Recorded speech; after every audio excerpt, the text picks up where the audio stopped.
Hi అండి.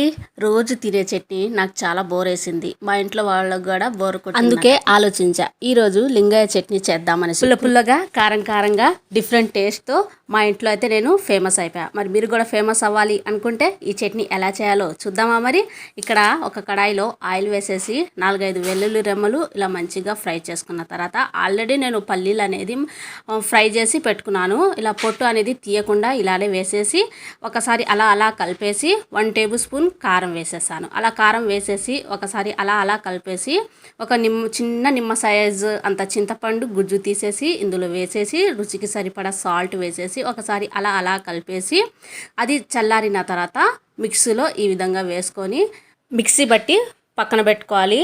అంతేనా అనుకుంటున్నారా? అసలు సిసలైన ప్రాసెస్ ఇప్పుడు స్టార్ట్ అవుతుంది అనమాట. అసలు సీక్రెట్ ఆఫ్ దిస్ చట్నీ అంటే నెక్స్ట్ వచ్చే ప్రాసెస్ అనమాట.